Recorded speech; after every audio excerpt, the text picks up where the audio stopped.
Hello and welcome to another Scoutcast from FFScoutcast.co.uk. My name is Joe. My name's David. My name's Az. And my name's Luke. Welcome everyone. David, what have we got coming up on the show? Well, we were going to have loads of other stuff, but then Harry Kane had to go and be out injured until sometime in March. So, we've had to completely change everything we were going to do. Our whole worlds have come crashing down. So, yeah, it's a big spanner in the works is Kane. So we're going to look at some replacements and some strategies whilst he's out, because obviously that's a big event for most people.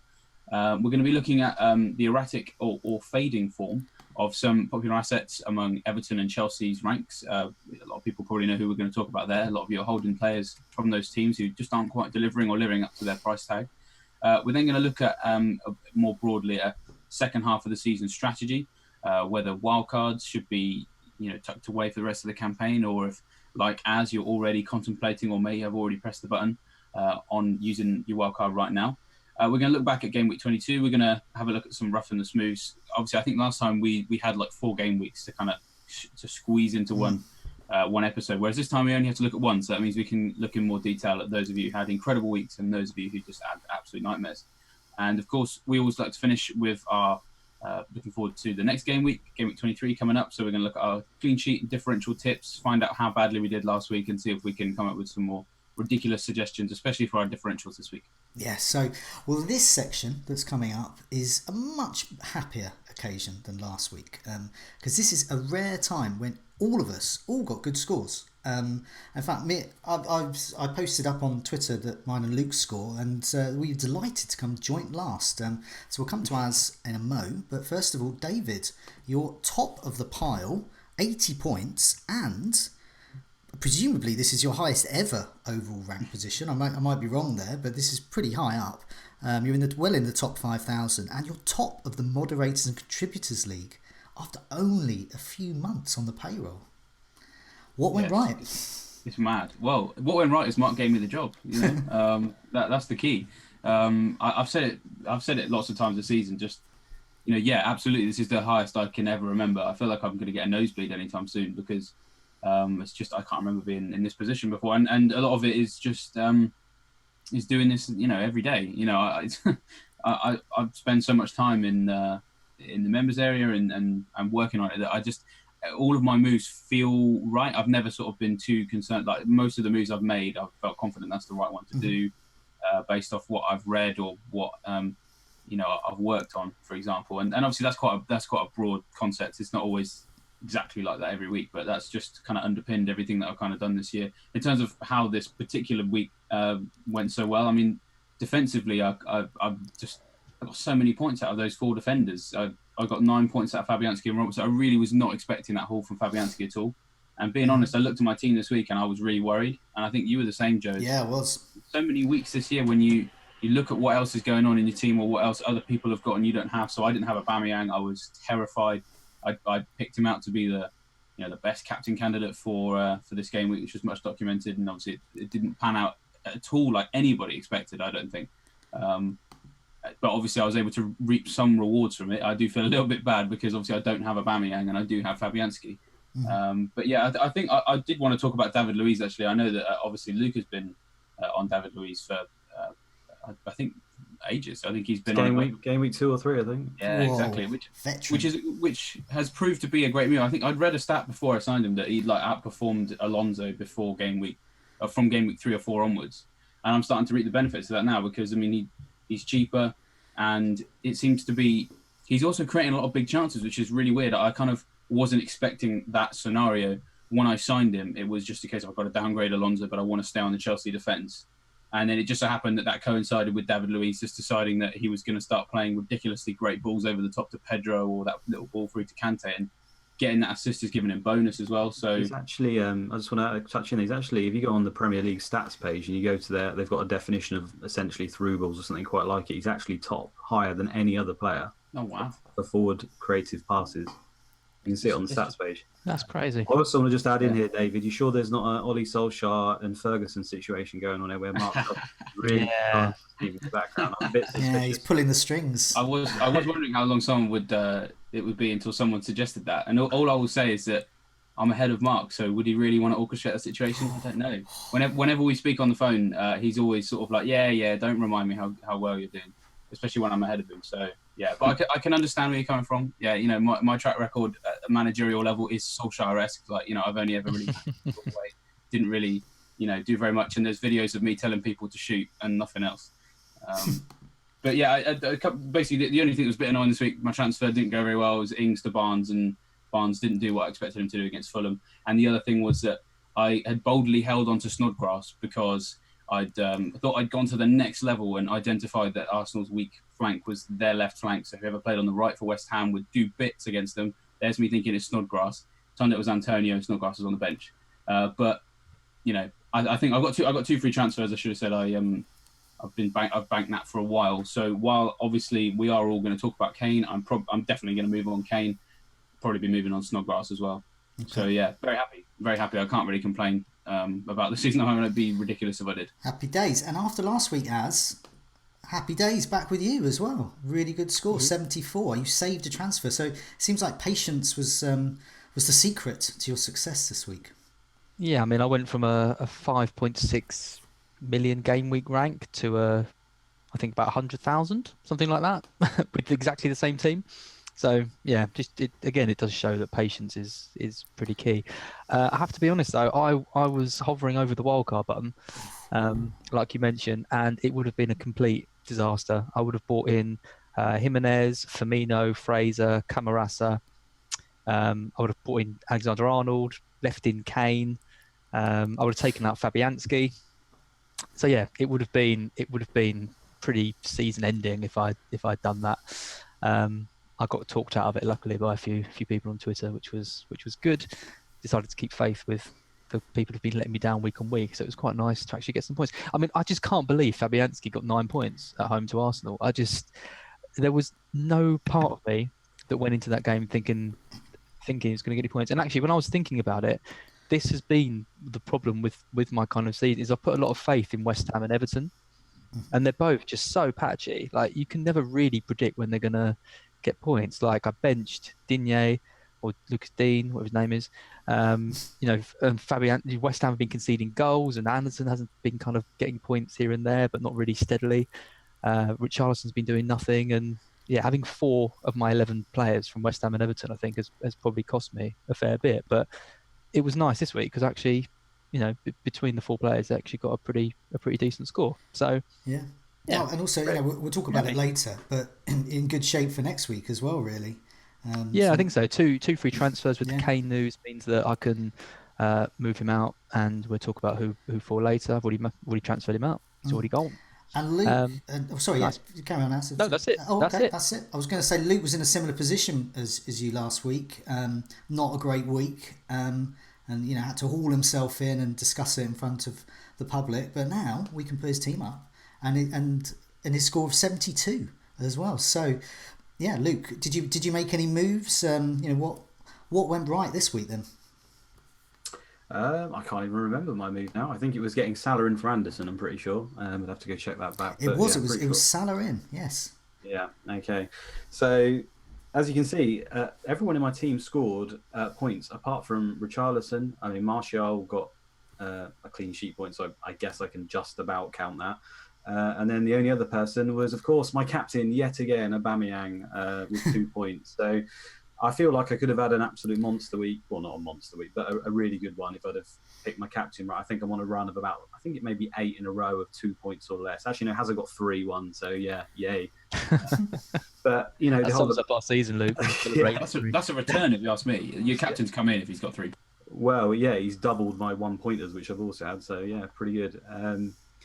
I think I've seen it summed up quite a bit on Twitter recently that Aubameyang's expected goals over the last sort of 5 games, something crazy like 2.14 or something as an average, and Salah's is like below 1, take away the penalties. Yet, I feel like I haven't been rewarded because I've captained Aubameyang 2 or 3 times over that run and just keep getting nothing for it. So, feeling a little bit down about that, but as things have been going terribly recently, so I've got to remain positive on that, right? I mean, like you say, Fabianski, Digne, David Luiz again performing for me, so overall pretty happy. Only concerns moving forward is now Trent. I was actually going to save this week. We'll talk about that later, obviously, but he's pretty much my only concern now. So yeah, fairly happy. Yes, well, we will also discuss Trent Alexander-Arnold replacements as well. So we've got a broader discussion about defenders coming up. So yeah, hopefully that will give you some tips there.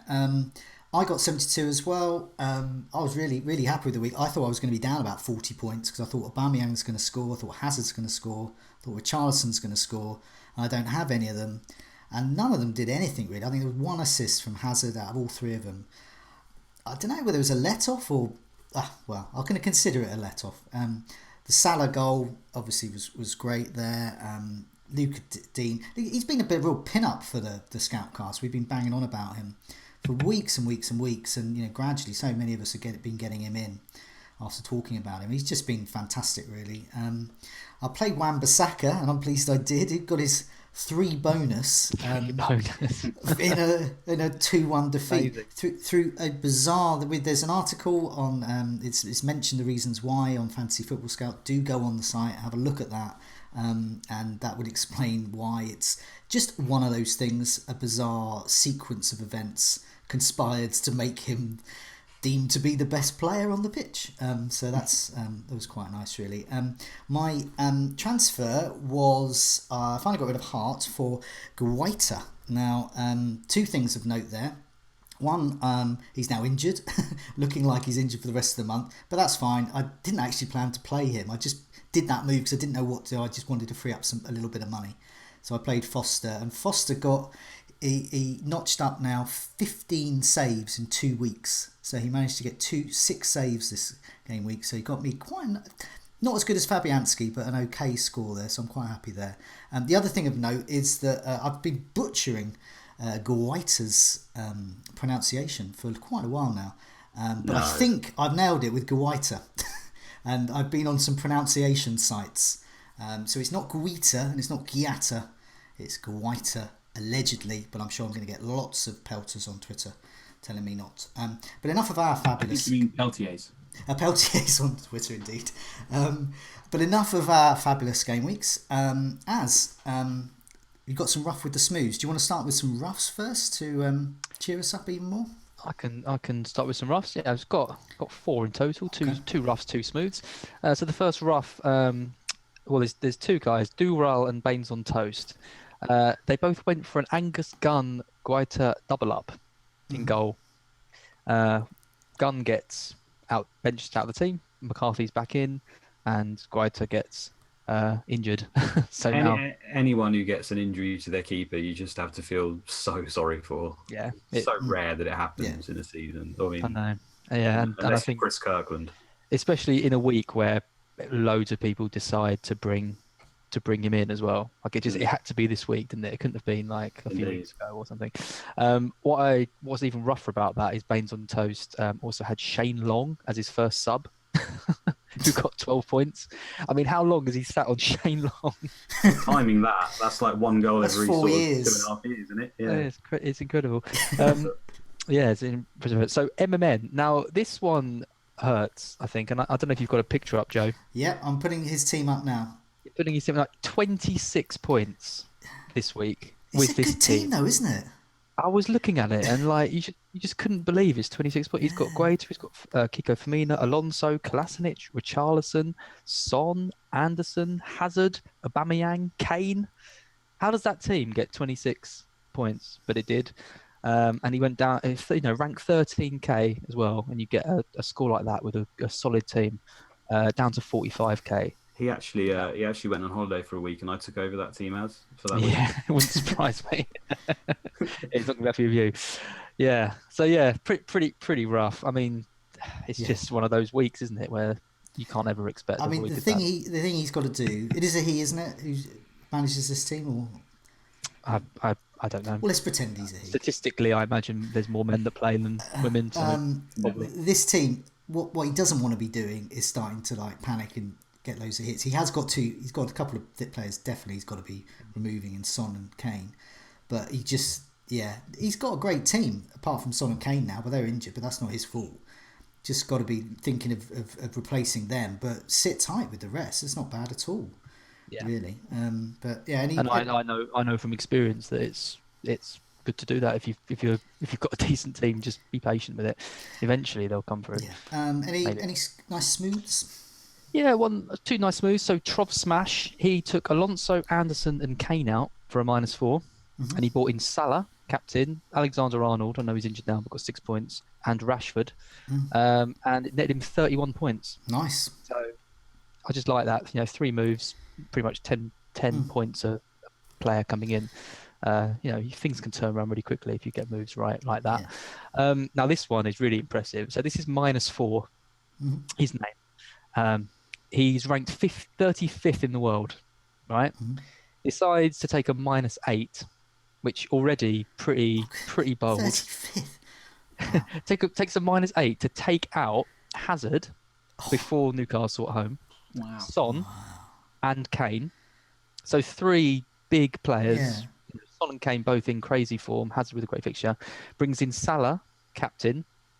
Sané, so both delivers, and Aubameyang. Okay, Aubameyang didn't perform, but still that's like 20, 30 points. He's the new James Bond. We found him. Yeah.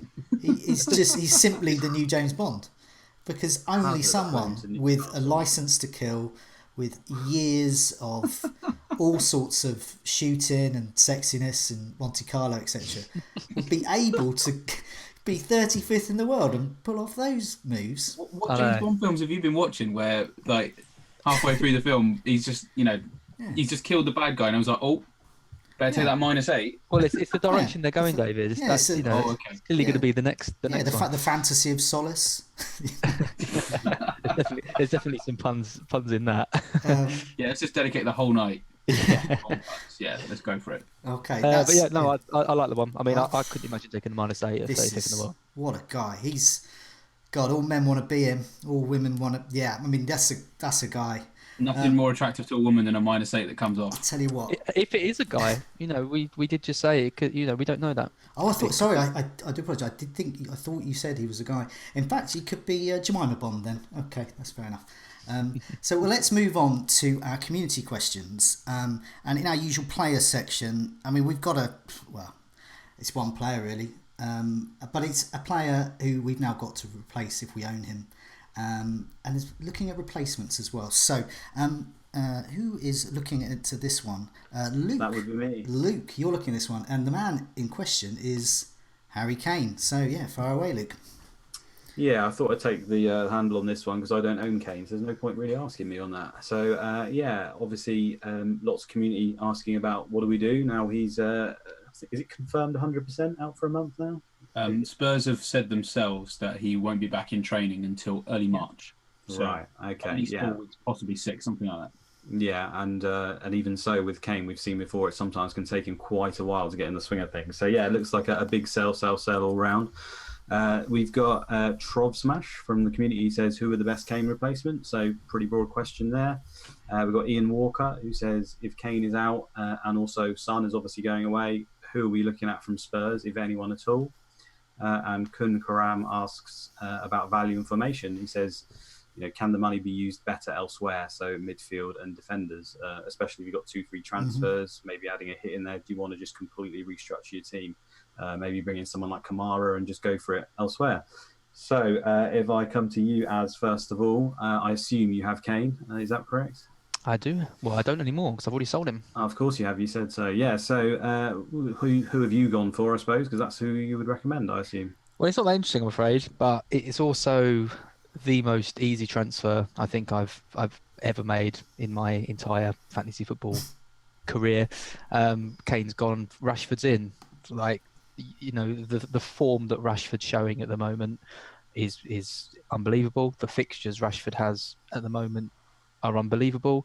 I think he's now completely won that spot from Lukaku. I had some doubts about him last week, but with the goal in a 1-0 win and massive praise from Solskjaer, he's not going to be messing around with that. And it just frees up so much cash. I mean, 7.3 million or 7.4 Rashford. So it lets me take someone like Isaac's Success and turn him into a Firmino. Or it lets me take Richarlison and turn him into Sterling. The upgrade that I can make with that money is unbelievable. So it's going to be one of those two moves. I do like the idea of going 5 in midfield. I think, lots of managers, top managers, having really good success with that at the moment. The only issue is who do you really go for in midfield? Because a lot of the heavy hitters are not really doing as well as we'd like. If you haven't got Salah, then it's easy. I think that's maybe easier than getting Rashford in. If you don't have Salah, you just do Kane and someone to Salah and someone. But other than him, I mean, Hazard isn't looking, amazing value at the moment. The City midfielders are a bit concerning in terms of rotation. I think there's a blank game week coming up as well. And I think you saw it, they beat Wolves comfortably, but all the points get shared out so much. And with Aguero not featuring at the moment and Jesus in form, that kind of makes him less of a... There's lots of... I don't know. There's lots of... There's too much rotation in that City team to be entirely comfortable. So yeah, it's tough. I want to go 5 in midfield, but I'm struggling a bit to know which one to go for out of Sterling, Sané, De Bruyne. Yeah. Fair enough. David, I'm going to assume that you were going to say Rashford as well. So I'm going to start you off with the other question first of all, which is if you were looking at any Spurs, which I don't know if you are, who would you look at, if any at all? Yeah, you're right to assume that Rashford is who's on my radar. He's almost certainly who I'm going to sign. I'm in a position where I can take the fall, so I'm actually not going to do it yet. I can cope with it. Obviously, we know Kane's out, but I'd rather just wait till Friday to check that Rashford is definitely fit, or if I change my mind, or if I've got the 2 free transfers, so actually I can spend the money without having to hit. So again, I'm just going to wait till later in the week. For the Spurs question, though, when I first heard the news, my initial reaction was I'm not so sure about Spurs in this period where not only are they losing Kane, they're losing Son as well.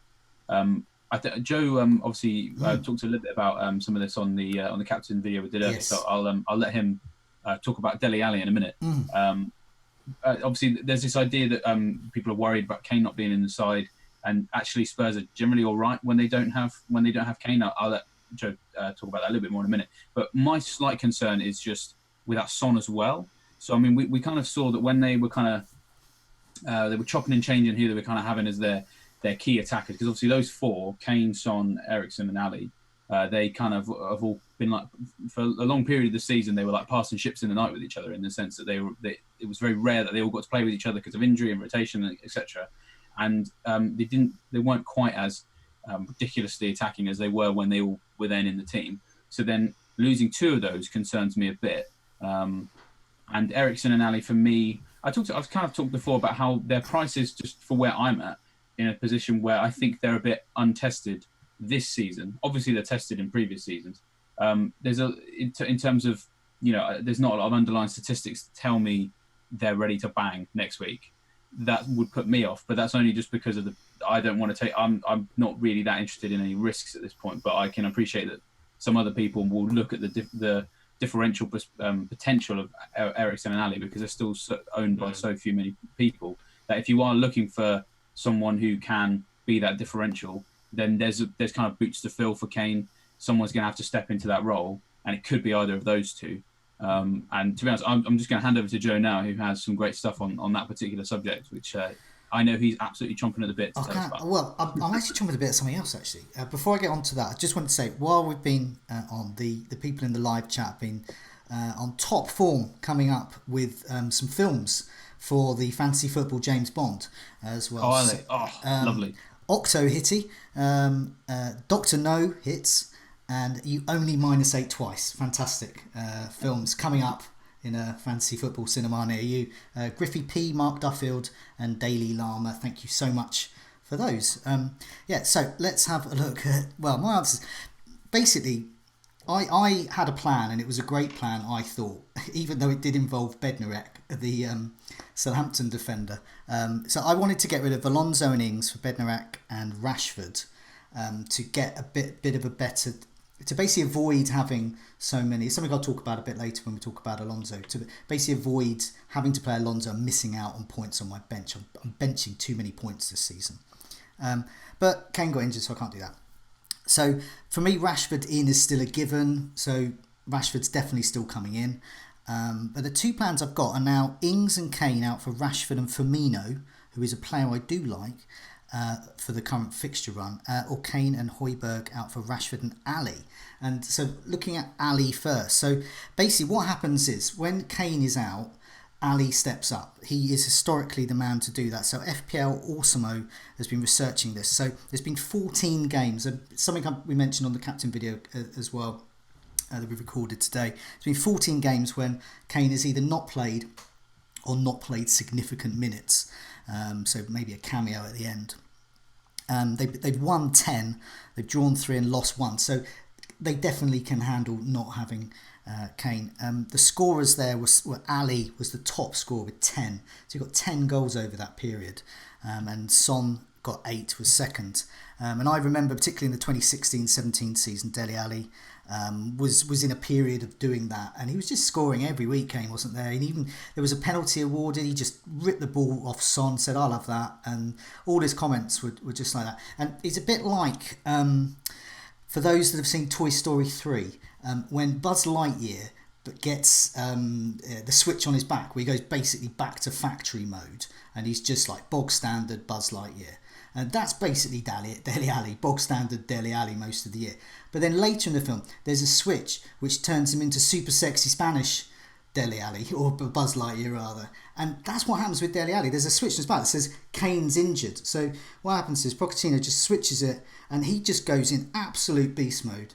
And as you can see, 14 games there, 10 goals. So that's it. Super sexy Ali's in town. Is he voiced by Antonio Banderas? He is. He just said, and in the interviews afterwards, he's voiced by Antonio Banderas afterwards as well, and he's doing the accent, which I'm not going to do. And yeah, so I think it's good. What about Eriksen, Joe? You're a big Eriksen. He's your boy. Well, there's a big. Well, I was going to say there is also a caveat with Ali. All of that fantastic goal run and super sexy Spanish Dele Alli all happened. Most of that happened when Son was around as well. So while Ali was the main man, so we don't have Son. So we're slightly uncharted territory. So no Woody to bail him out then? No, not to bail him out then. So, but so we're not quite sure there. But I think for those that want to take a risk, I think there is historical evidence there to suggest that Ali mentally is definitely the man to step up there. Do you think that he could play up front, do you think? Because I think a lot of people have been asking if Llorente, this is now his time.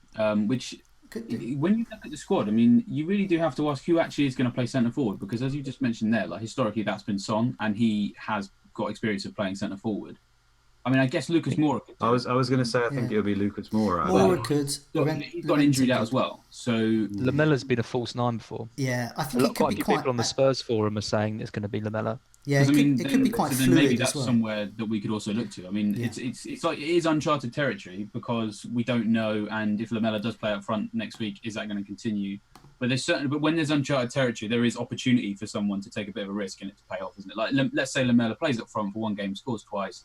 You've got him in your team for 6.1, and then that carries on for a bit. That's incredible. So it's definitely worth being aware of any avenues that open up. You can give it. It's a shame they've got Fulham. It's a shame they didn't have United, and Kane got injured before United game. This is why I think it's worth the gamble. Doesn't it? Because Fulham's defence is the joint second worst for big chances in the last 4 as well. So they're there for the taking. We know that.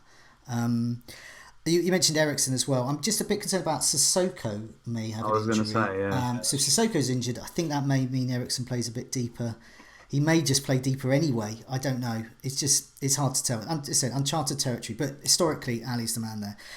Firmino, I really like. Now, a lot of people, when I say that, they just laugh. They just laugh openly in my face. They say Firmino, like he's a big, white, teethy, diamond-earring joke. But he's not. He scores loads of goals, and he's quite streaky as well.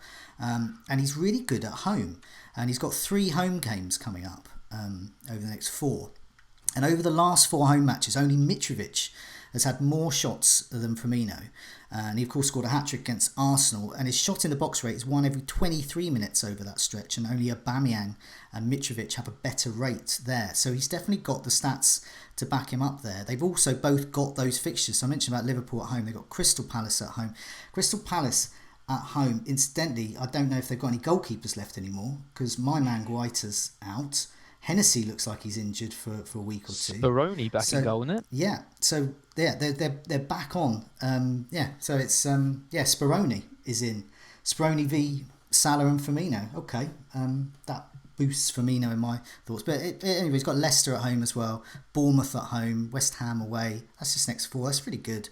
And then Tottenham as well for we mentioned about Fulham and Watford, Newcastle. So Ali's good there as well. I know some people on Twitter, their first thought really was Aguero and Aubameyang, but I think that's kind of faded a little bit, especially with Aguero, with Jesus' form. And I just put a tweet up just urging people to just do research before making a move. Just don't look at Aubameyang's price. Go, oh right, he's similar to Kane. Let's just get him in. It's just nice and easy. Because people kind of did that with Richarlison and Walcott back in the first season. They just went for what looked easy. And if you look at the research it a bit more, you might come to the same conclusion that Aubameyang is a good option. And I'm not saying he's not a good option. I'm just saying do your research, and there may be better options, and there may be some off the wall options out there, like Dele Alli turning into super sexy Buzz Lightyear. But yeah, that's my spiel. Yeah, I was just so I don't have Kane myself, but if I was to put them in tiers, I think Rashford's pretty much head and shoulders, and well, probably alongside Aubameyang if anything. I think my second sort of mid tier would be just to dump the money in someone like Kamara and buff the midfield, like you've already said, Joe. But then I think third tier, maybe I'd look at maybe Firmino. I think even Zaha. I know they haven't scored well, but they've got such nice games. The one this week's not great, but they've got a little run. I think if you're going to punt, it might be worth a little Zaha. I don't know who I'm trying to talk into that, but he's there at least. There's good games. He's cheap. I like to have a little bit of a punt where I can. Not that I'm going to do it, but I just think there's a chance that he could do well. He was desperately unlucky not to score against Watford. He basically was top in that game for shots in the box, and exactly. So he's at a stage where he's at least having shots now, and they were on target as well, because historically this season anyway he hadn't been hitting the target, so potential opportunity there. A few people back in the team. Benteke's back, so maybe you can play off him. Yeah, and he come the end of the season, aside from injuries, he does usually end up with a fairly decent tally, and he's not really done it this season, so I'd like to think that he'll make up for missed ground at some point. The only other thing I'd throw out there is Jesus or Aguero look absolutely primed for the game against Huddersfield at the weekend, I think, having Wagner now gone. The only problem is we don't know who's going to start. So, I'm just going to throw this in here because it seems the most appropriate bit. It's just really because I wanted to put these stats out here. But this is to do with Huddersfield, right? So David Wagner is obviously gone now. And I don't know if you guys knew this, but he was actually having the most defensive actions. I am reading this if you can't tell. The most defensive actions in the final third in the whole Premier League. So they're first for defensive actions in the final third. So pressing right up the field, best in the Premier League. Defensive actions in the middle third, first, best in the Premier League. Possessions, recoveries in the middle third, first in the Premier League. Interceptions, top in the Premier League. Completed tackles, second in the Premier League overall. And that's just some of the stats from how he was getting them from the very definition of hard to play against. I think really tough. Pressing right up the pitch, really hard to beat. And now he's gone. And I just think whoever comes in, well, they've obviously got the assistant manager taking over at the moment, I think, but he's going to do really well to get them to match that. And considering what he's got to work with, I just feel like there's a spanking on the horizon for them now. It's only going to get worse because they can't score. He's not going to be able to. How can you get better from top in the Premier League of everyone? He could maybe match it, but they weren't doing that great. So I can only see it going down. So I really think if there's ever a game for Huddersfield to get a spanking, playing City next, everyone's gutted that he's gone as well, Wagner. It's not like anyone seems to be disappointed by it. So I don't know. If I was on maybe a wild card or looking for a 1 week punt, if you could somehow work out who's going to start up front for City, you could be on for a monster. Anyway, just a side note to put in there. Yeah, that's worth thinking about long term, though. I think because we always, I especially for my captains this year have really looked at defences more than I expected I would. And whenever there's a situation where you look at a defence and think, wow, that is ready for an absolute spanking, then that's often influenced my decision this year. So if Huddersfield can fall into that category on a regular basis, or at least maybe for the next 6 weeks, whilst they adjust to life without Wagner. So then they've got Everton the week after, Chelsea after that, and then Arsenal. These are people. They're teams that we're going to have captain candidates in them. And so, like Az even just said there, like to be pressing that much and still be bottom, they're going to press less. The best he can do is match that, and they're still great. The likelihood is after him going is that someone else is not going to be able to get that out of him. He's a top manager, really. Yeah, exactly. So working with there, to me, suggests that there's going to be a rapid decline now. But... yeah, definitely. So those games, there's some great captain candidates I think against Huddersfield in that spell until they get some kind of stability. But as you say, can they even match it? Probably not. Yeah, well, let's move on to the team section, and this time around we're looking at a bunch of teams: Chelsea, Everton, and to a lesser extent West Ham, where they've got a lot of very well-owned, popular players, but players that are becoming less popular. So, David, what are the community asking us about these players? Yeah, so there's three very highly owned players right now that, and all of the people who own these seem to be quite unhappy that they still own them. So it's Hazard, Alonso, and Richarlison, the three players that we're looking at. Obviously, game week 22 was another one where they really didn't live up to what we were hoping. So obviously, Hazard got the assist, but at home against Newcastle, really want to see more than that. He's not scored at home since in the league anyway, since game week 7. You know, all of these things factor into people's frustration. Alonso, obviously, David Luiz has been outperforming him since that game week 3, and another game, Richarlison's blanked in when really should have been burying his chances because it's Bournemouth and their defence isn't particularly great. So I think we've got questions on each three. I think maybe taking them one at a time is probably a good way to go. 3 very different types of players here that we all expect different things from. So Cantal Patra says, is Hazard worth keeping, considering he has just 1 assist in 3 on paper easy recent games against Palace, Southampton and Newcastle? So I'm going to come to you first, Joe, on this one, because I know you've been worried about not having him. Is that still the case? No, I'm not worried anymore. I have been but now I see the pattern he's moving into. He will get huge hauls every now and again, and he will finish one of the top scorers in the game. But I just don't have that fear with him anymore, because I don't know when that haul's going to come, and it's not like I look at a game like Newcastle, which was primed for it. We knew the Newcastle were going to concede goals, and they did. But it was Pedro and Willian, and it wasn't Hazard. If I owned, I'd keep, but I wouldn't captain. I think that's the position I'd be in with Hazard. But it's interesting. I've got all this Kane cash that's going to be floating around this week, and not once have I considered Hazard in my midfield and a slightly cheaper striker. I just have not even considered that, and I think that just says it all for me about Hazard. I'm quite happy with that, though, what you just said. Like, I kind of made the decision to keep Hazard and just never captain him, and just that's the way to go with it. Take the blanks and then take the big hauls when they come, and that's just a spot that I probably won't touch unless he gets injured or something. Because now I've got Salah in, I've got my captaincy pretty much sorted every week, and I feel a lot happy with Hazard when I'm not captaining him, because trying to work out when he's going to haul is just. I'm pretty certain that he's going to haul against Arsenal, because I know a lot of people are taking him out, and I swear this happens every season. It happened to me the last 2 seasons. I've taken him out before Arsenal, and he's got a double-digit return. So I'm banking on him returning against Arsenal, and I'm more happy to have him against away at Arsenal than I was at home to Newcastle.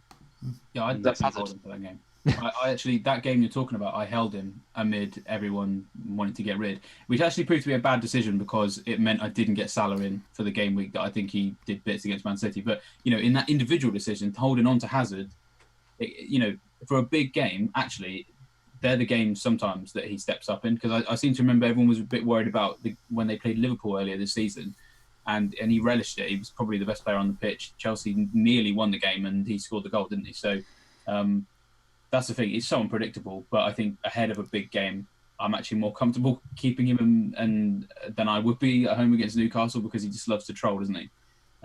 What about you, Luke? What do you think on Hazard?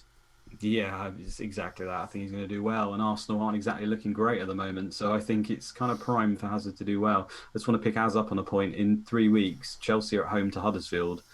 You are going to be captaining that week, Az, because I've looked at the other teams playing. Man City are playing Arsenal, Man United are away to Leicester, Liverpool away to West Ham. Maybe you look at Salah there, but Chelsea home to Huddersfield, they're going to get spanked twice before that, so you're going to have the armband on it, I bet you. Well, Kai makes a good point in the chat, saying that Hazard's struggled against teams that sit back, and it's because Chelsea don't have someone that can really unlock a defence. They don't have anyone apart from Hazard in the attacking third. I mean, that's just the way I see it. Willian scored a great goal at the weekend. Pedro, to be fair, would be all right, but he just never seems to get the game time. Yeah. One thing leads to another. Giroud and Morata, God. I think this Arsenal game is perfect, because Arsenal aren't going to sit back. Arsenal don't have any ability to defend anyway, and they're going to be pushing. I think it's a perfect game for Hazard to show his worth. Yeah, I really hope so. I mean, if I was going to be bold and I didn't have Salah, I'd arguably suggest that Hazard is a strong captain candidate this week, just because that's what he's like. it's kind of like reverse psychology. If you look at a game and think it's tough on paper, and Hazard hasn't done well against poor teams, if you captain him, you probably end up with like 25, 26 points, something stupid, because that's just what Hazard does. He loves to crash everyone's parties. He will annoy the people who expect him to do well against the rubbish teams and then doesn't, and then goes away from home in a big game and annoys the home fans by scoring and being the best player. That's just how Hazard lives. He just lives off other people's unhappiness. Good credit to him.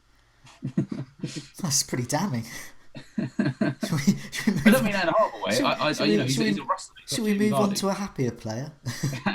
This is arguably the best player in the league, by the way. I just want to put that out there, the ones that we're slating.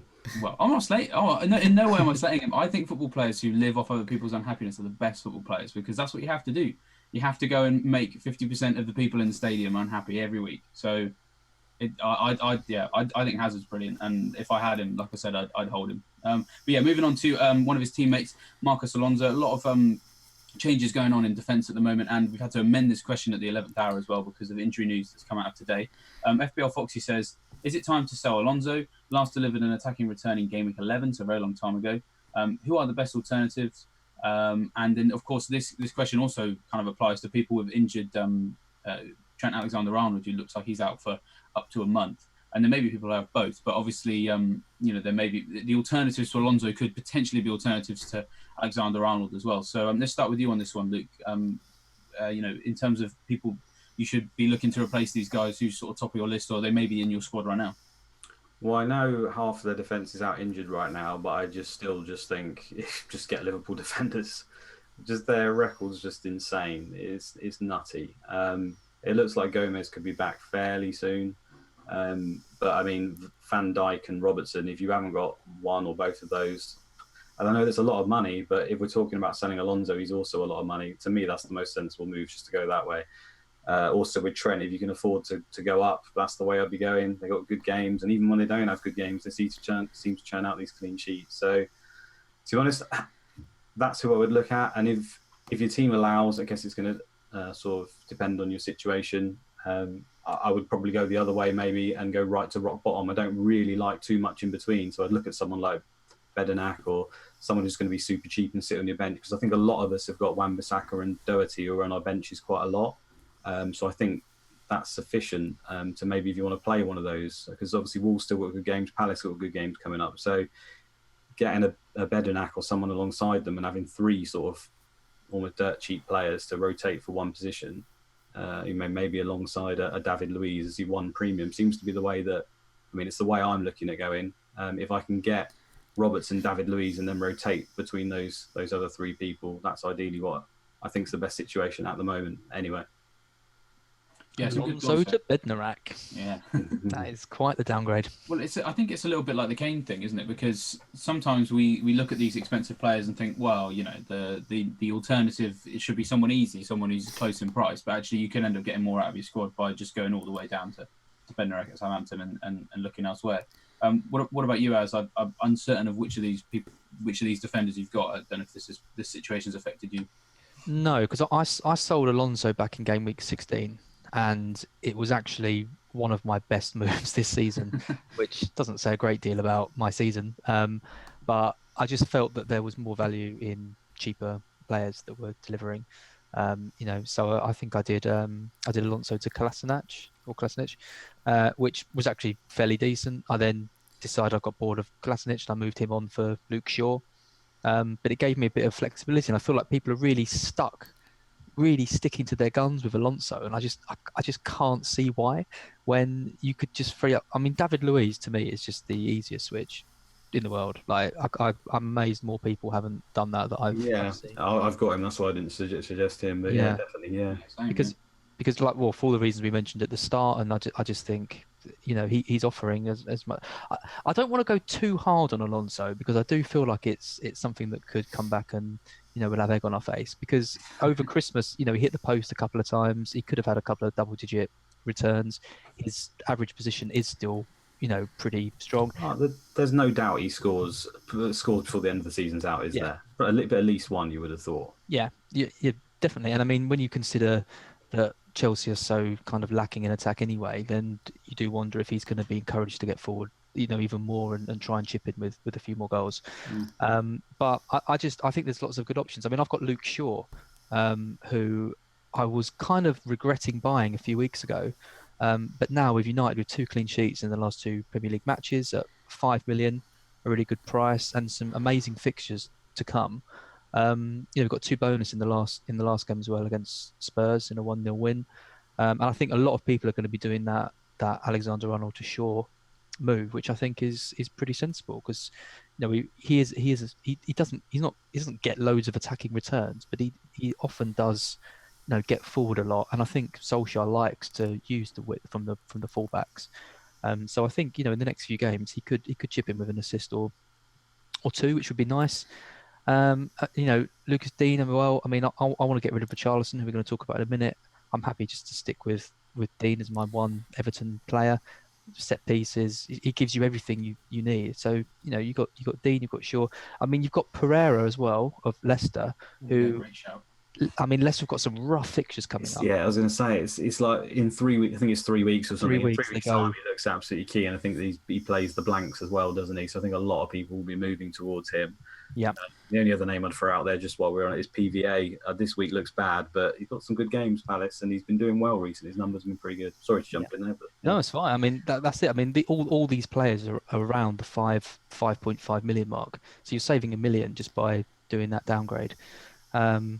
So yeah, that's kind of how I see it. I think Shaw is such a sensible Alexander-Arnold replacement. Just like with all the United players, they've just got form, fixtures, good prices at the moment, and I mean Shaw's only owned by about 6-7% of the game, so he's a good differential as well.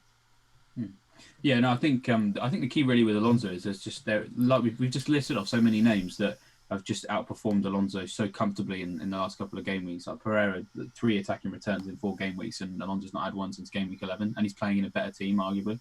So I think that just sums up the Alonso thing for me. I think a lot of I was guilty of waiting for I think was too long. I think I should have moved him on sooner. But I think while we all say that big haul will come sometime, the longer it goes on, the less damaging that 15-point haul becomes, because we'll have made that up. I mean, if he delivers this week, I've still already made it up with the fact that I had David Luiz. So I just think the sooner you get rid, the better. And I think we will all agree on that, based off either when we got rid of him or if we didn't have him in the first place. So I think just kind of touching on the Alexander-Arnold thing, I think obviously we're all agreed there's alternatives to him in terms of a Liverpool double up, because I was thinking about that until this.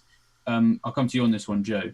Are you worried that their defence will suffer without him there for the next month? Because obviously Klein's gone off to Bournemouth, and not really too much of a recognised right back necessarily to come in. No, I think I'm fine. I'm fine with it. I'm quite relaxed with it, because I think Milner will fill in that role, and Milner's incredible in wherever he plays. He just does that job. He's done that before. I can't see any problem. It's not like if I suddenly see Moreno in the team sheet, then I think okay, Bale now.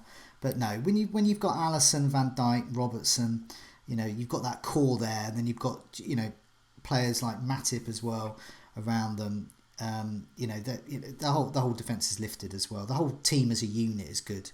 And I must admit, I was tempted there. And we're just going back to Alonso. So I've still got Alonso, and as I said at the beginning, I do want to get rid of him. But I'm not going to. So he's going to stay because of this Kane issue. Because one of the reasons of getting rid of Alonso is you free up the money. But Kane's going to make me money back. So I just don't need that money. So I'm actually going to bench Alonso this week against Arsenal. No, you're not. I am. I'm actually very... But this is the problem, you see. This is what's... So, okay. So, since I've had Alonso in, so my other defenders are Dean at the moment, Doherty, and Wan-Bissaka and Robertson, and the bulk of them I've had pretty much all season as well. So I had a look. Wan-Bissaka's the guy that tends to make to go. I wouldn't play him this week anyway. But who do I bench out of? Lucas Dean or Doherty or Robertson as well, or any of the attackers that I've got in favour of Alonso? And this has been my problem. So I looked at Alonso and Wan-Bissaka. So I looked at how much I've either earned or lost in points by playing Alonso over Wan-Bissaka. And I looked at every time I benched the Palace man, and played Alonso. And if I'd have just simply not owned Alonso or just played Wan-Bissaka every time, I'd be 2 points worse off. So that extra 2.5 million has earned me 2 points. And I'm talking the whole season here. So you're going to play Doherty over Alonso. Doherty, Wolves haven't won in 5 games. They lost to Palace the other week. I want to add to Leicester. Doherty doesn't need victories. He doesn't need clean sheets.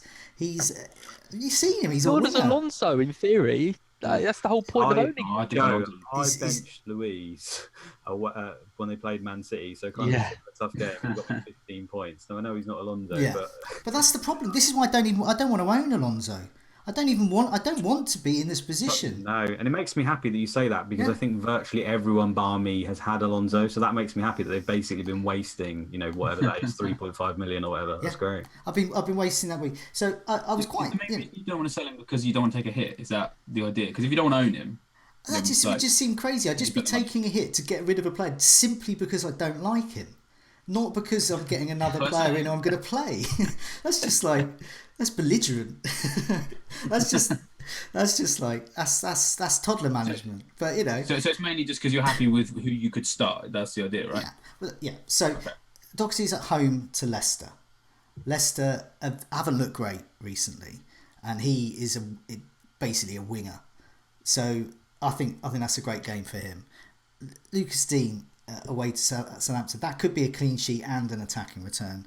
And then I've got Robertson at home to Crystal Palace. Well, you would think that would be a clean sheet and possibly an attacking return.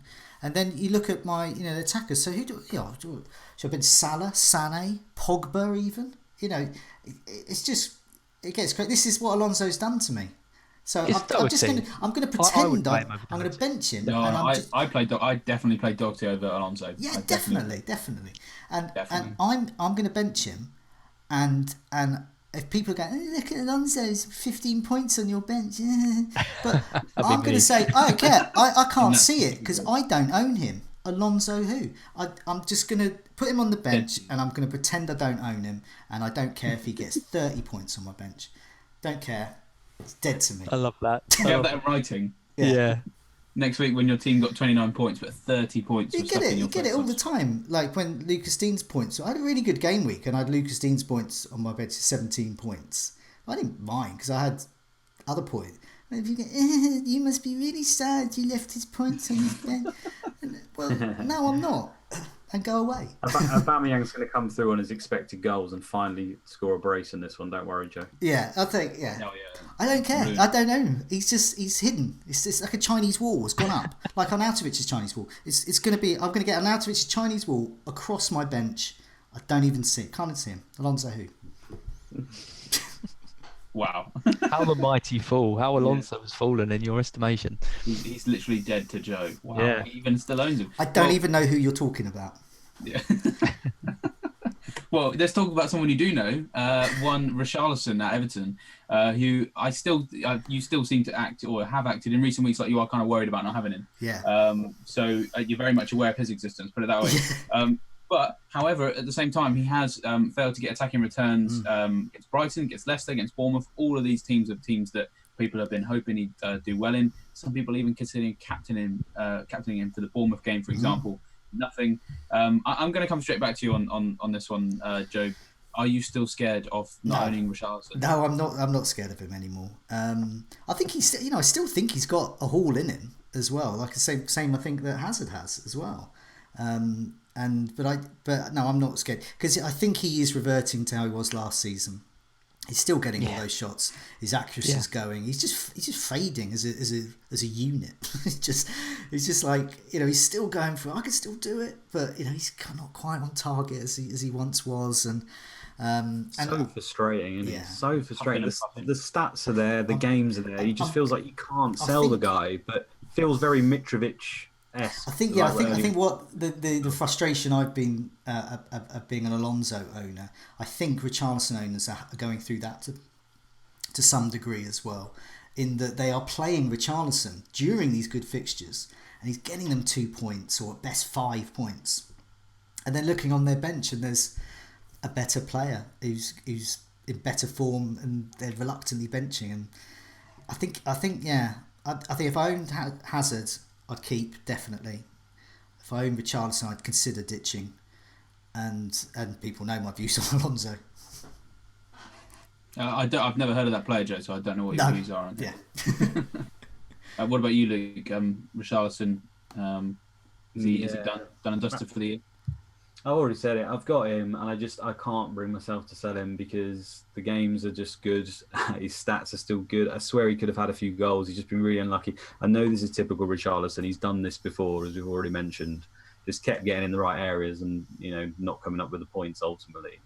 I'll admit I've looked at all the different options that I can try and do with him, try and move him around. But for me, I don't really have I don't have Kane. So a lot of people are thinking, where do I go with Kane, and then do I buff Richarlison to maybe a City mid or a Spurs mid or whoever?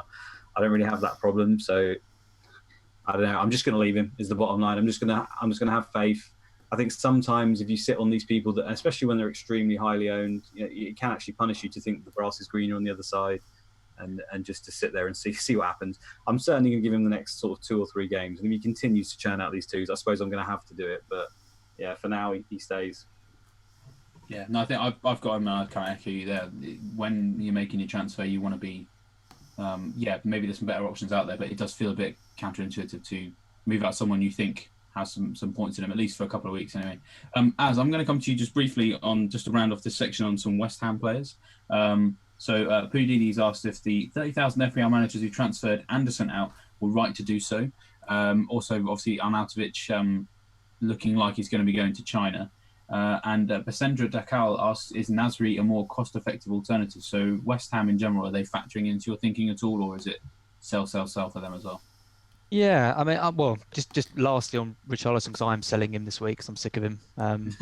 Just my final point on that. I hate him. I can't wait to get rid of him. I think he's a useless waste of space, and I want nothing more to do with him. So just to clarify my position on him. And the good thing about that actually is that me and Luke have been wrong so much this season that one of us is going to be right.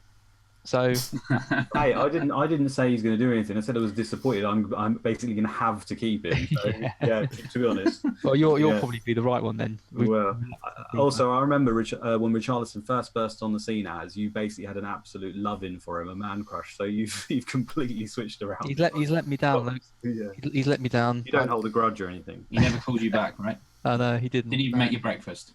No. He's not sexy Richarlison. He's naughty Richarlison. West Ham though. So I've got 2 West Ham players. I've got Fabianski in goal, who's going absolutely nowhere from my team. I can't believe I was even considering selling him a wild card. I would not do that again. I think he's just great value. And I've got Felipe Anderson, and I'm seeing loads of people selling him, and I can kind of see why, because he seems to get really big hauls and then goes and blanks for a few weeks and then gets another couple of big hauls. That's West Ham all over. Yeah, it's West and it's Everton. That's the West Ham way. It's the West Ham way and it's the Everton way, which is really frustrating. But I just think Anderson, he's so dangerous. Like he in that Arsenal game, he could easily have had double digits in that game. And he's kind of gone off a bit since Arnautovic is back, and I actually think Arnautovic, dropping and maybe going off to China is going to be really good for Anderson. So the more news I hear about Arnautovic potentially moving, I think is better news for Anderson, because I think he likes that kind of. I think he is the next kind of talisman in the West Ham team after Arnautovic. So yeah, I'm really happy to keep Anderson. I think if you've got Arnautovic, I think you've got a really difficult decision to make. I know Mark's got him. I wonder what Mark's going to do with him. I imagine he'd probably sell him for Rashford. I don't think he has Rashford. I think he's already done it. Has done that, yes. Yes. Yeah. I'd actually written down what he'd done. Arnautovic, Rashford is one. Yeah. And David, what's Mark's other transfer?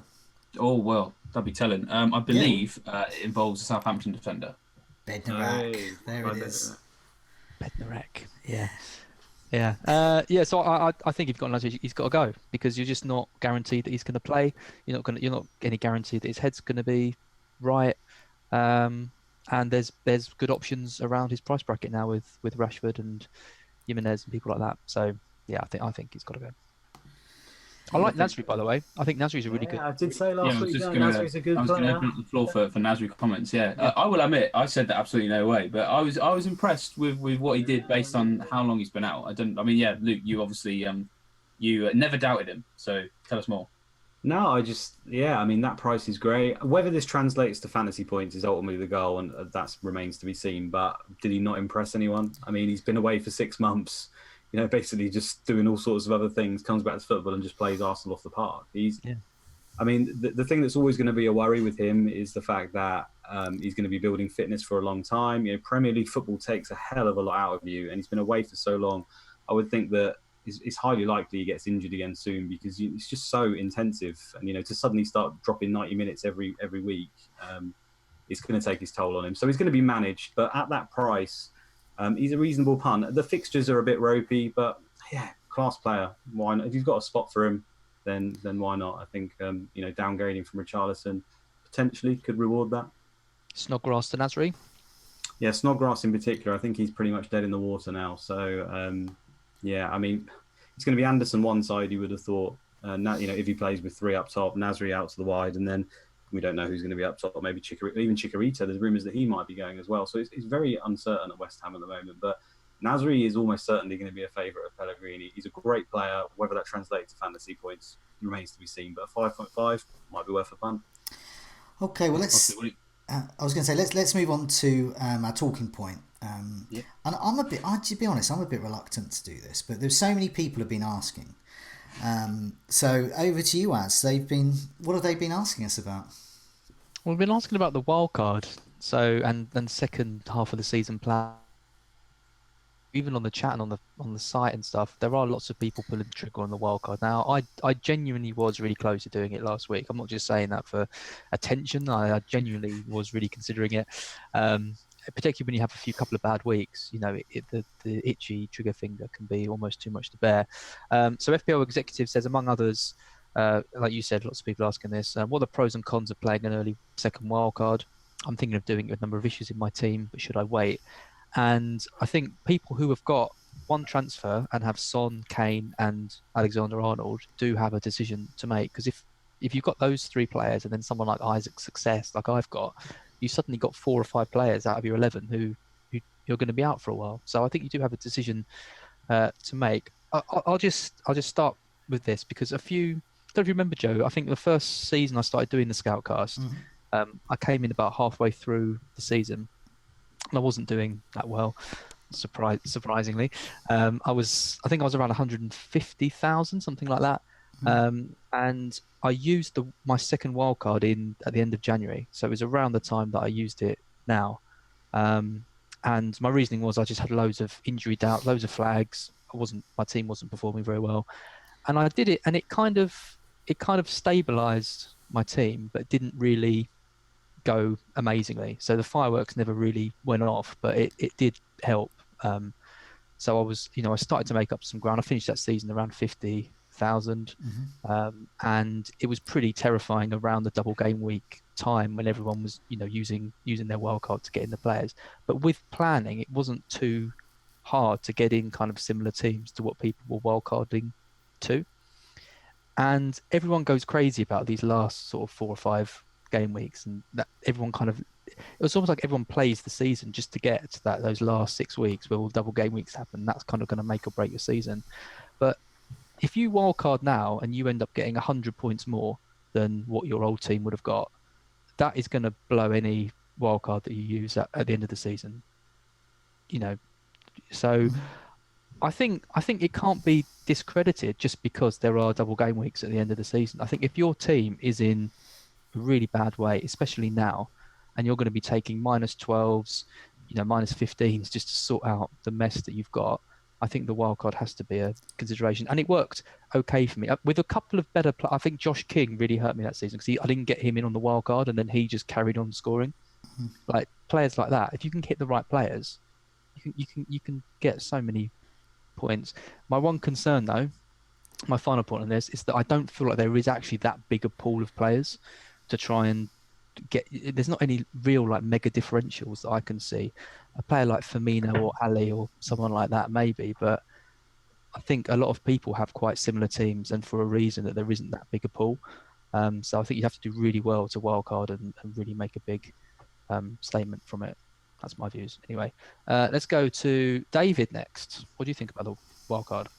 Yeah, I mean, obviously, I've not considered using it myself. I can understand why people would, though, at this time. I guess, I mean, I'm not saying that this is the right way to look at it, but I guess my alternative opinion on, because you've used the example there, what was it, Kane, Son, and Alexander-Arnold, there'll be people who've got those players that are out. Taking probably a -8 if you've only got one free transfer, to get rid of those three, if we know they're not going to play, could it not just be seen as a hit just to that effectively is halved or how it, shrunk in the size of its effectiveness because if players weren't going to play anyway, and as long as the three people you bring in all get 2 points, the hit isn't that bad. That to me, I would I mean, it's hard to say because I'm not feeling the kind of distress, and I'm not in that, because it really does. If your team is in dire straits or if you've got injuries all over the place, it really does just take a toll on you, and it's hard to imagine what that's like if that's not what your team is right now. I feel like if I had those three players and I was worried about them, I think I would still rather take the hit. Because the thing is that in that situation, the fact that the pool is quite small is kind of advantageous because for those players, we think there's fairly easy replacements for all of them. So Kane you can put down to Rashford, then that means that Son can basically be whoever you want in midfield. So just get the premium you don't have. Alexander-Arnold, we've talked about the alternatives there. There's all alternatives which I think are good. So that actually makes those moves kind of easy, but because they're injured. And yes, the hit might hurt, but it does just give you that, because I would expect your wildcard to probably have more than the 8-point hit difference when you use it later on in the season, if that makes sense. So taking a sizable-ish hit right now, I think you could make those points back very quickly and then still keep the wildcard. I think that's what I'd do anyway. Yeah. I see where you're coming from, absolutely. I'd just like to point out that you can't take a -15 hit.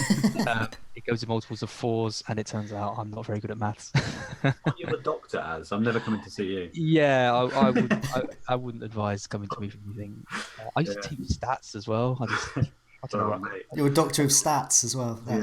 Yeah, I know. The only thing I would say on this is there's something like 12 or 13 game weeks before we're probably all looking at using our wildcard around that sort of point anyway. So, if you think you can make up some serious points on your current absolute mess of a team in 12 or 13 weeks, yeah, I'd advocate potentially using it, because just like you say, you could take hits now, or maybe you could take the hits later, like as I said. So it's kind of like Spidey sense. You'll just know. You'll look at your team. You'll feel right. You'll know when it's time to do it.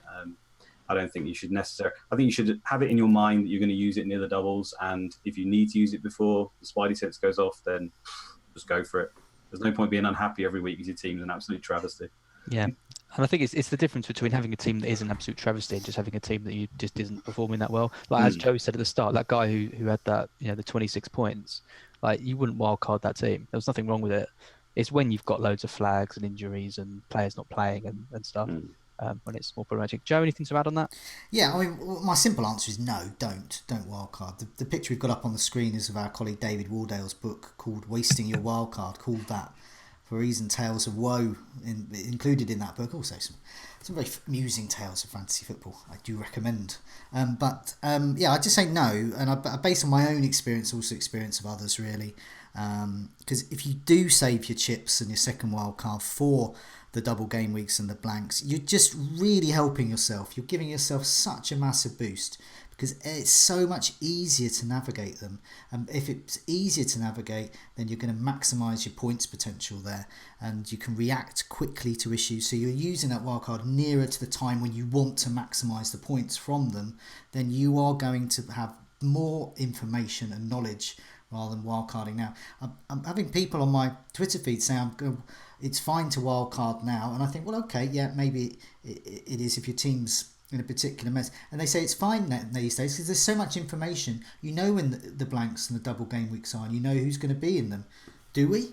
We can make a guess that Man City are going to scrape through their 9-0 lead over Burton Albion, and they're going to get a blank game week and a double game week down the line. We don't know when exactly that's going to be. Do we know a lot of the other teams that are going to have double game weeks? No, we don't. But we will, as each week goes by, we will get more information, and information's key really. And so for me, I just think why give yourself a disadvantage? That's the way I look at it. Why hand an advantage to everyone else? And I speak from experience. Obviously, I've spoken about it many times. A couple of seasons ago, awful rank, around the million mark in around Christmas, and tempted to wildcard in January, of course, and February. And I resisted. I'm glad I did, because when those double game weeks and blanks came, having that wild card and using it in conjunction with other chips was so vital in moving up the rankings. And yes, it's possible, and everyone's always got a friend who can do it. And there's been a couple of people on Twitter who say, hey, I did it and this year, and they've got graphs and pictures and photographic evidence to show how wonderful they did, despite using a wild card in January. But it looks so difficult for me. I like fantasy football, but I've got a family and and I just think I'd have to spend like almost every hour just trying to navigate it all, and that's what that wild card gives me. It gives me my family back. It was a bit like that when I did it. To be fair. Yeah, the kids say, "Yay, we got a dad! Dad's back because he's got his second. Because Dad's got his second wild card. That means he can come out and play with us because he doesn't have to. He doesn't have to worry about the double game weeks. That's what happened. Yeah. The best a man can get is a guy who uses his wild card at the right time. Exactly. Who can spend time with his kids over the double game weeks. That's what they should have used. But it's fine. If you hate your family, then go ahead. Just use your wild card. No, I don't mean that. I just think there's so many benefits. I think there's so many benefits in holding off, and I've seen it with lots and lots of other managers, and I know from my own experience. Yeah. Yep, that's it. That's it from me. Okay, well, let's move on to game week 23 in a bit more detail, and we're going to look at differentials and clean sheets. So, how do we get on? Well, pretty depressingly, which is nothing new. I think, David, you had a slightly better week than us. I won't spend too much time on going through our differentials from last week because we all failed. David, you had Pritchard. I had Camarasa. Joe, you had Barnes. Luke, you had Goodmanson. Didn't even play, but his replacement got 2 assists. So cheers, Goodmanson.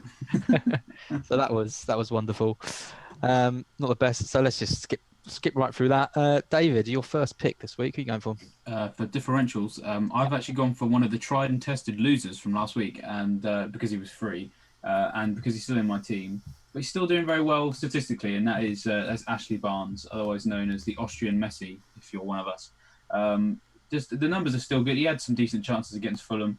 Compared to the rest of the league, 7 shots on target last 4. Only 4 players have had more than that. 7 chances created as well, which is actually a lot more than I expected to see from him. So he's kind of, if he was we've seen Hazard go into some games with stats like that. We've seen Salah go into some games with stats like that. He's in that area of the table when I'm sort of comparing. I'm actually using the table I used for the captain article right there, and he's in the same kind of region as your Rashfords and your Pogbas. So it just seems silly not to pick him really, and obviously he's in my team as well, so I'm doubled down on that. It's Watford this week, and I just don't trust their defence. I know they've got Foster, but I think their defence is rubbish if we're trying to be concise. Ashley Barnes. It's pretty concise. Ashley Barnes picked again. So I just thought if you've got a Man City player, one of any of their midfielders or strikers at under 5% and playing Huddersfield for all the reasons Luke said earlier, why not give him a go? So David Silva, 4.4% ownership. Wow. Pretty happy with that. Bench for De Bruyne. Here it comes. Yeah, here we go. Well, that's the risk you take with City. I hope. But, risky one, but potentially big upside. David Silva's mine. I think he's just been voted the best Spanish player to ever play in the Premier League as well, which is completely right. He's an absolute... Me too, by a mile. It's close. It's close. Luke, you're next. Yeah, I've gone against David, which is probably a bad choice. So I've gone for Delafeu. It's not really against, but I've also picked them as my clean sheet. Just a heads up as well. So Watford, they just continue to amaze me. Really, I don't really know how they do it. They're scoring goals. They scored 2 away to Crystal Palace last week. Tough gig. Scored 3 against Bournemouth the week before that. They're playing with a guy who came from Isaac Success, who's come from nowhere. I don't even know how he plays football, but apparently he's playing up front. How's he my team? Yeah, Gray's obviously injured. hardly played any of the season, and then Troy Deeney's way past it. Yeah, they just keep scoring goals. And Delafeo's a midfielder. He's 5.5. He's basically playing up front. There is a massive haul in Delafeo at some point, and home to Burnley, why not? I know Burnley have won 3 in a row recently, but I'm not convinced it's a complete change there. I know they scored 2 goals last week, but they were both own goals. So, yeah, I'm going for the Delafeo. coupon busters, definitely. So, Yeah, they could easily win that. Yep. Yeah. And Joe? Well, I'm going for Dele Alli, who I mentioned earlier. For all those reasons, he's got the super sexy switch on his back and he's ready to go. Obviously, I don't fully know he's ready to go because we don't know what it's going to be like without Son. But I was quite surprised that no one else picked him. But nevertheless, maybe it's just me who thinks that Dele Alli is going to be the man to benefit from Kane's absence. It's just not maverick enough, that's all, Joe. We didn't want to go down that way. David Silva and Dele Alli. Come on, we're going for Barnes and Delafeo over here. It's all about ownership. I've been down the Barnes road. I did it last week, and fair enough. Ali has been there, done that, and Ali 3% ownership, and just an excuse really to highlight that he's 3% ownership. And people mentioned about just people wanting to wildcard, for example, now, and I think if you can take a punt on 1 or 2 players that are quite low owned amongst top managers, and you want to kind of steal a march on them, then the likes of Ali is exactly the kind of player you should be bringing in, I think. Because he could end up with some serious double-digit hauls coming up. He might fail, but that's fantasy football, isn't it? You've got to take those risks, and I think he's a good differential. I think. Yep, agreed. So clean sheets next. So only one of us actually got a correct clean sheet. I went for Leicester at home to Southampton, which I thought was a great one. They lost 2-1. Surely Puel hasn't got long left. Shane Long scored a goal.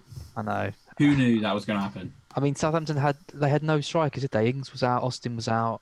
They had to put Shane Long in, who, I couldn't believe it when they scored 2 goals against them. So that's typical. Joe, you went for Burnley. I think they conceded pretty early, so that was that one gone.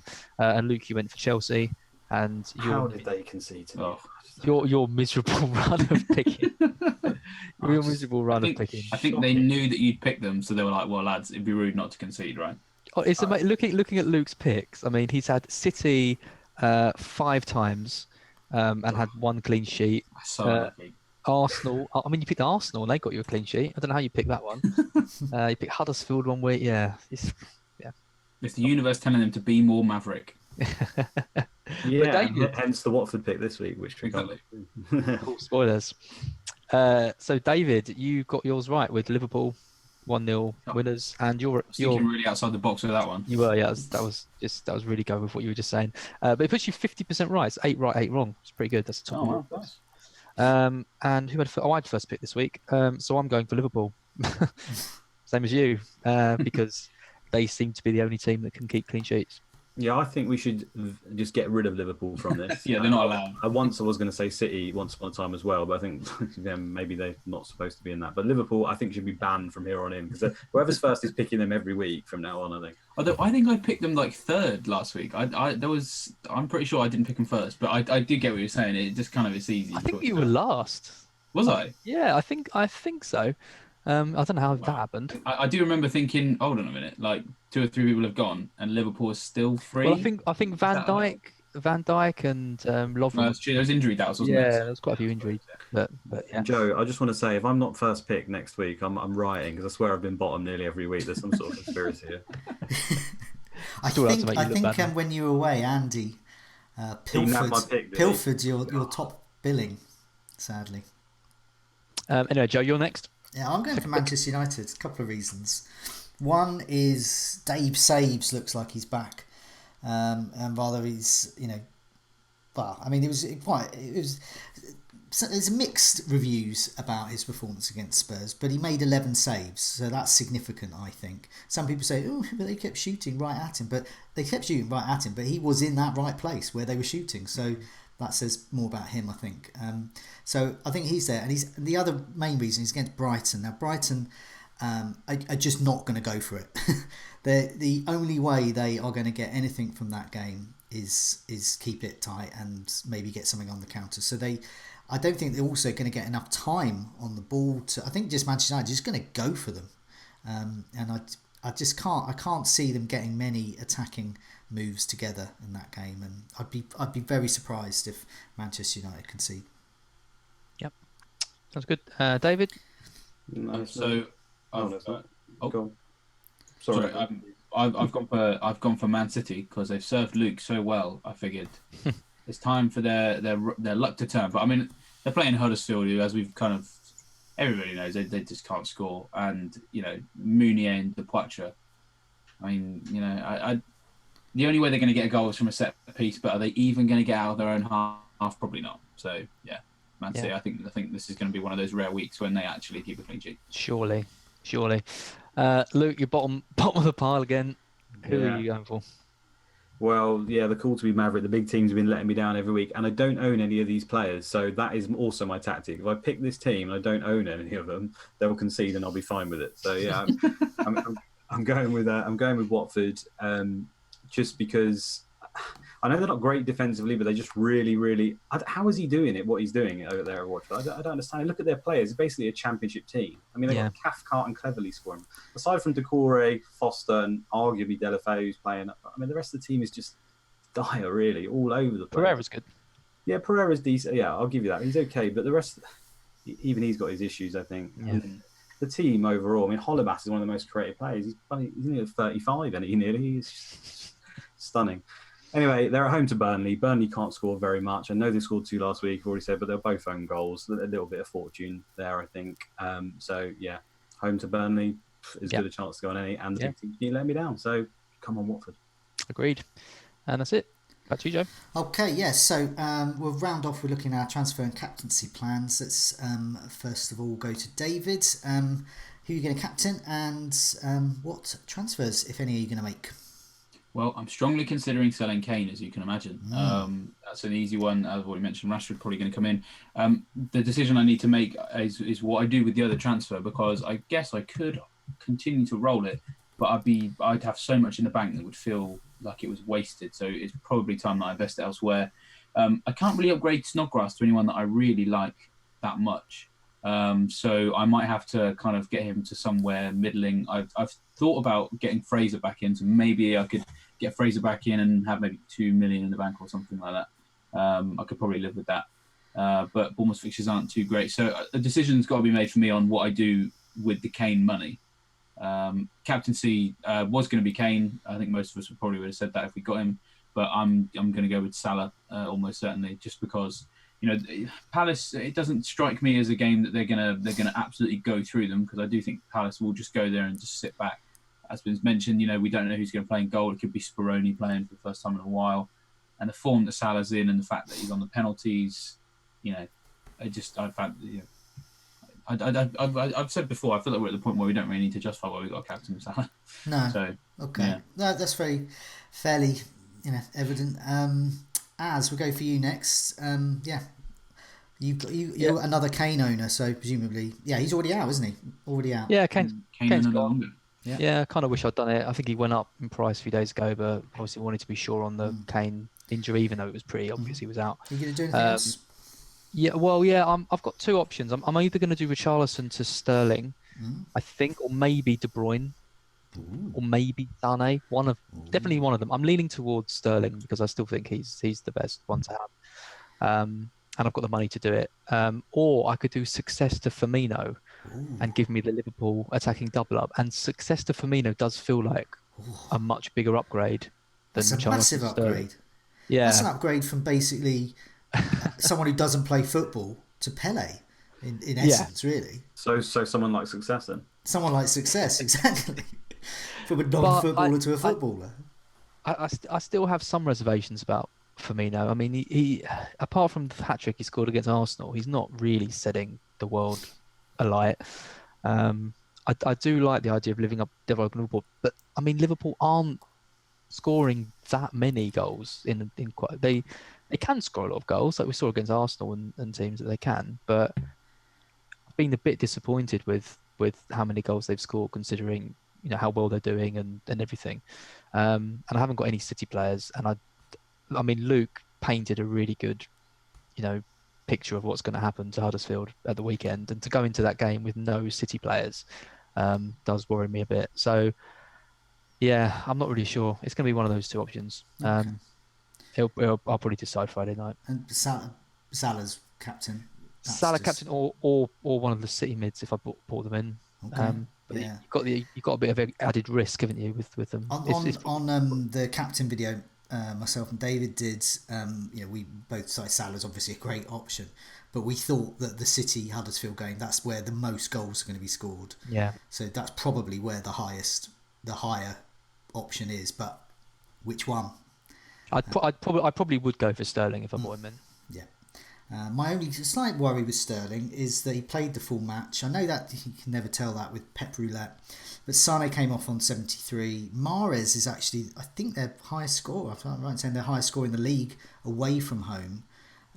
So I just wondered if this will be a Mahrez-Sane type game, not a Sterling game. Have they got a game this week? Are they playing Burton again, or is that? I think that's the following week. That's the is it? following week. But to be honest, he Yeah. could just safely put us lot out. Yeah, I was going to say, just us four. I've been told I'm playing on the left wing in that game. Actually, I'm left-footed, so Yeah. Luke, what are you doing? I don't really know, to be honest. I was just going to save, but then Trent got injured, so it's either look to. There's two options basically: just get Bednarik and leave it as that. Like I already said, I'd probably look to do, or I can actually get Virgil van Dijk in, but then that would mean that I take a hit to change Hazard to De Bruyne, just because I really fancy City to go through Huddersfield, like I said before. But that just feels the far riskier move, which haven't been working for me. So I think probably just to do the Bednarik move would probably be what happens. But I don't know. There's a long time before Saturday happens, so I could be swayed again to bring in De Bruyne, only to see him benched or something stupid like that. But yeah. And also getting rid of Hazard, that just screams at me. I've already said I think he's going to do well against Arsenal, so it's probably the Bednarik move. Yeah, I think you have to keep and your captain presumably Salah finally. It's going to have to be, isn't it? But part of me sits there and think this is an opportunity to get one up on like most of the game. But it would be so Who am I unusual kidding? to captain Salah. But yeah, The maverick of the group is bringing in Bednarik and captaining Salah. there he is. Oh, Luke, what's happened? exactly, and that's why I told you there's a long time before Saturday. So I suppose actually, are Southampton playing again? They're playing on Wednesday, aren't they? So I mean, I guess anyone who is thinking about Bednarik probably wait until after that game because he'd probably play, I would guess, because they've got some alternatives at centre back, but he likes the back three. So yeah, I think there's only Wesley Hoot that could come in. I don't know. Either way. Most people who are getting him ain't looking to play him. Oh, of course. Really, so. Yeah, of course. Yeah, I suppose that's true. Yeah, but it's just I guess some people might not realise that the FA Cup still exists. So, True. and that's for real. Like, it's just so many people just don't care about it anymore, do they? So, Looking at my team, I'm another Kane owner. As I said at the start of the show, really, Kane to Rashford, and Ings to Firmino, or Højbjerg to Ali, or just do Kane to Rashford if I can't decide. And I don't want to sit there with 5 million in the bank, really. I'm erring on the side of Firmino at the moment. One of the reasons is, the reason I say to you, he does have really good home form, and he's got really good home fixtures coming up, and that kind of suits me because I don't want Aubameyang now, but I think I'm going to want Aubameyang game week 26, 27ish. So the upgrade is a couple of million to Aubameyang for Firmino, which is much more doable than say if I went for a cheaper striker, or at the moment stuck with Danny Ings. I don't think I could make that move easily, but that could finally be my chance to get rid of Alonso, maybe. And of course Sané might be find himself in competition with Mendy. I'm just kind of forward, kind of risk management really down the line. But if people have a look, I think it's game week 27's fixtures. FPL Partridge kindly pointed this out on Twitter. There's pretty much no good captains that week, apart from Aubameyang at home. And so, yeah, in the back of my mind, I've got Aubameyang, and I think Firmino in for a little while, see how it goes. But I'm quite happy to ditch him and then kind of move up the scale there. So yeah, but anyway, thanks so much for joining me. We've covered a hell of a lot today as well. We've discovered the new fantasy football James Bonds. We've talked about Toy Story, or rather I've talked about Toy Story. We discovered the new Whipping Boy as well. So we love our whipping boys. And so thanks to Luke there, we've got a team to hound and target there. And obviously, hopefully, we've given some people some thoughts for those who've got Kane and Alexander Arnold at the moment. To come up with some good alternatives. But for now, it's a good night from me. Good night from me. Good night. Yeah, good night all. Good night.